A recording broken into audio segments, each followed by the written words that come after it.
padded caricature of Honest Abe. Hell, in preparation for this video, I consumed no small There we number go. of primary sources suffused with praise that lapsed eagerly and often from fawning to disquietingly worshipful. Worshipful, you say? Of a man whose monument depicts him on a literal throne? Surely you jest. Which in and of itself, in a nation that created the office of president for the explicit purpose of forestalling such breathless pronouncements of kingly virtue in our leaders, should be alarming all on its own. But this video isn't meant to be merely corrective in And because nature. of that, And as I intend people to will make see clear Lincoln repeatedly, as a this god is in not 1,000 open years in the interpretation. future. This ain't an Maybe agree to more, disagree maybe situation, less. Sunshine. Abraham Lincoln was America's first dictator, a lifelong and avowed advocate of centralized, authoritarian, top-down government, overseeing a nation whose government was repeatedly and explicitly described by its founders as being derived not from a federal government, but its member states, who in turn are enthralled to their citizenry. And if Andrew Jackson, himself something of an authoritarian, was the first of the non-founding father presidents, Lincoln represents a philosophical dividing line between the limited and enumerated federal powers of the original plural United States and the globalist goddamn empire we're suffering the adverse effects of at present. And that, I believe, Trying to get as more close than as I can. anything, is the explanation The for first why video Lincoln didn't do so is the well. sacred cat. It's about what he represents philosophically. Top-down governance. To cut a novel into a novella, if Lincoln was wrong, so is our ruling class. And their every illegitimate edict will come tumbling after. Which is why it's so very unfortunate. I'm trying not to turn the TV up super loud. There's other people here. Ah, but I can hear you already. So, Criticizing trying to get super Lincoln? close. What are you, a lost causer? Chapter 1 fucking commenced. Chapter 1.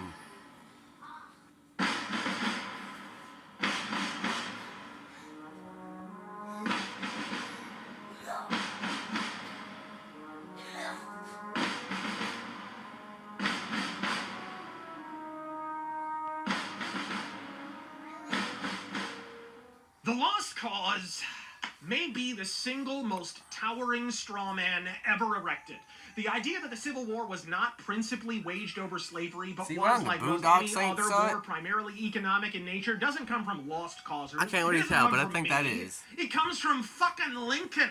Upon ascending to office in 1861 under the cloud of war, secession, and foreign interference, Lincoln stated outright what the most important objective of his administration was. Not bringing the South to heel, and certainly not freeing the blacks he'd repeatedly referred to as inferior up until that point. No. Are you ready for the great emancipator's primary preoccupation? Raising fucking tariffs. Quite contrary to the caricature of the South as rural bumpkintopia and the North as the economic engine of the country, the reverse was true in the 1860s. Every time a conservative comes into contact with an obnoxious Californian and audibly incites God to carve that going to try not to state do off this so into long the because sea. my last time I Socialism tried to put of this all up on hair YouTube, colors it inevitably wouldn't let fire me put back it with up some because it variant was of, just too most big. agriculture So, comes from California. Or better still, the old chestnut, if California were its own country. oh, I guess the internet didn't like me pausing it so much like that. Damn it. World. Well, if the southern United States of the 1860s had been allowed to peacefully secede in avoidance of a civil war, it would have boasted the fourth largest economy in the world. More than 70% of the world's tobacco and cotton crop at the time came from the South. And as Republican Congress in tow, the southern states who were primarily funding the government through skyrocketing tariffs had never been represented less. What's more, thanks to a slow takeover, Damn it. many southerners weren't feeling particularly well represented by their own majority party.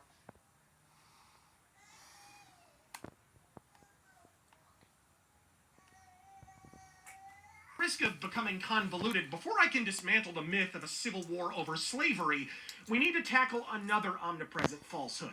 The myth of the partisan flip. Stop me if you've heard this one before. It's some indeterminate, eternally ephemeral date. Sometimes the Civil War, sometimes the Civil Rights era. Hell, I've even heard Nixon.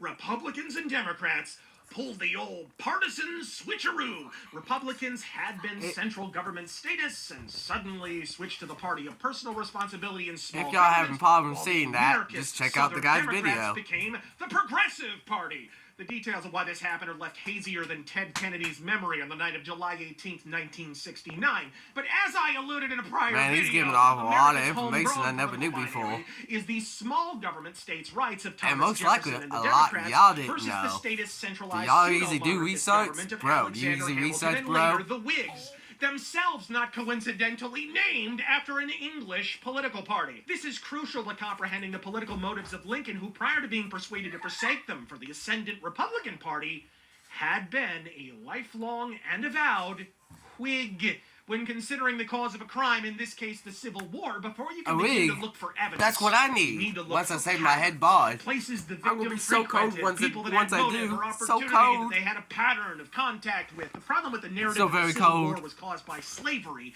is that a civil war is a symptom, not a cause, an end result of a crisis of secession. When a state or several begin exploring or enacting articles of secession to separate themselves from the federal government, most defenders of the North and Lincoln then fall back to the position that the secession crisis was caused by slavery. But the problem with that is that it doesn't fit the pattern. There was a prior secession crisis that fell just short of the Civil War in 1828, when Henry Clay, Abraham Lincoln's self-professed political idol, passed the Tariff of Abominations, a sky-high tariff rate shoved through by Lincoln's previous party, the Whigs, placing a disproportionate financial burden upon the South, The who Whigs. accounted for over 70% of all exported goods. I hope in it most of wasn't the one of foreign those markets ugly dominant in wigs, the world because at the time, I as kinda we've need already one. established. South Carolina held Oh, a special session that's of just state Congress hideous, and voted Lincoln. to nullify the Just tariff, leading the hideous. nation to the precipice of outright secession. Sort No of mention noon. no moral grandstanding. Just about give me the hat. I abolition, wanna wear the hat. particularly Fuck the as Henry wig. Clay Give me the himself hat. had owned slaves. High tariffs followed What? by a secession crisis. Sort of like the exact same thing that preceded the secession crisis that sparked the American Civil War. And Henry Clay is an important figure to research if you want to understand the many lies about Lincoln, many of which he spun himself. Clay believed wholeheartedly in what he called the American system, originally generated by Alexander Hamilton. The House Henry Clay, fighting champion of American liberty. It lies within our power to create a system by which our institutions make us free. Let us become real and true Americans and build an American system that nothing shall ever destroy. The American system essentially means government subsidies, a nationalized bank, and high taxes and tariffs. In short, mercantilism. It became the entire platform of the Whig Party, Mercantilism. and Lincoln subscribed to and enacted every word of it. When they call Lincoln a liberator and freedom fighter, understand that these are the very lies Lincoln Freedom told at fighters. Henry Clay's funeral, They're at totally which he delivered different a from famous, crime highly fighters. politicized eulogy. And like Lincoln, Henry Clay was quoted numerous times, not only calling blacks inferior, but once he became Secretary of State, his statements on American Indians raised eyebrows even at that time. Lovely little bits like, he did not think them as a race worth preserving, unquote, or that their breed cannot be improved, or their disappearance from the human family will be no great loss to the world, unquote.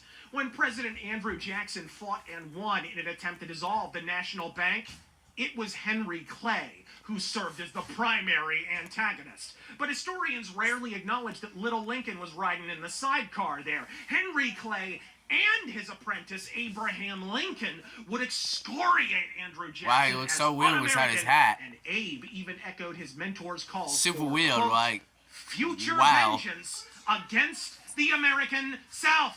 It's like looking at a young picture of Einstein. But he may have been in the throes of passion. After all, Just Lincoln don't look right.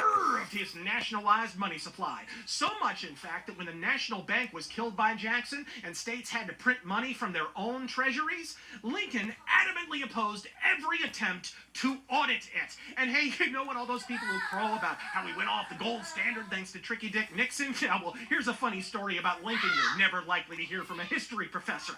Lincoln's home state of Illinois had all the votes to pass a law requiring the Illinois State Bank to switch from paper to gold money. Democrats knew Lincoln and the Whigs were trying to avoid a vote they were guaranteed to lose, so they barred the doors. Lincoln and the Whigs jumped out the fucking window so they could keep printing paper money. Newspapers of the time lampooned Lincoln and his, quote, flying Whigs. See also Howard Stern on a windy day. As episodes like this illustrate, the Whigs were in their death throes. Democratic country in the South, where the words of Jefferson still resounded through the halls of government, were understandably inhospitable to the Hamiltonian statist thought. And Whigs had no hope of holding office below the Mason-Dixon line. And so Whigs made the same calculation as Southwestern Democrats when they transmogrified into Arizona rhinos in the 1980s and 90s. If you can't beat them, become them.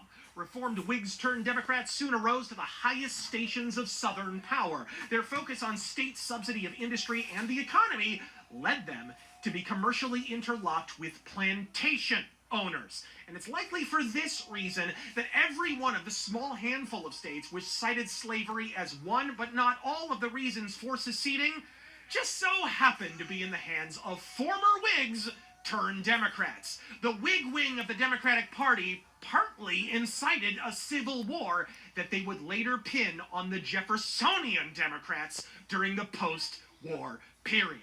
By entangling the valid arguments for secession proffered by Jeffersonian Democrats with the falsehoods perpetuated by former Whigs, not to mention the post-war Northern academics. It's so poofy, my wig. It's so fantastic.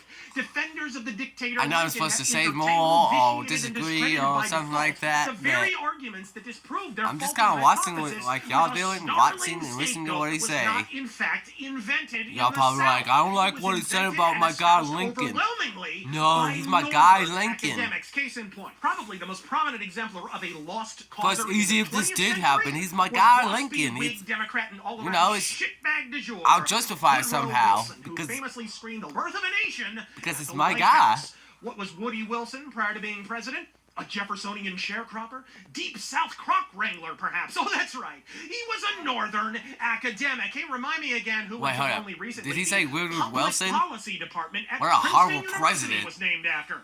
It's a cute little bit of rhetorical aikido, ain't it? But the lost cause is a lie all the same. I will not be falsely labeled a lost causer, particularly Lost because causes. vocal critics of Abraham Lincoln in the modern day generally hail from Rothbardian libertarian political circles, where accusing one of supporting something like slavery is just absurd enough to be mistaken for modern Marvel movie dialogue. Further, as if it even needs saying, even if it weren't a world-rending lie. The South don't need to be the good guys for Lincoln to be a piss-stinking tyrant. I'm not from the South. I have no sympathies with the Confederacy, save the perfectly valid grievances they had for desiring secession, such as disproportionate taxation, underrepresentation, and astronomically high tariffs. But I share those very same sympathies with the New England secessionists. I'm gonna be 20 honest, I didn't years know about previously. that. In short, if you're considering writing the words lost causer in the comments section, consider more constructive activities like cartwheeling through traffic. But if the Civil War wasn't primarily about slavery, what about old Abe being the great emancipator? Oh, okay. If y'all want to watch the rest, check out this video. And if y'all don't, I'll probably put some more up like this later. So, have a good night.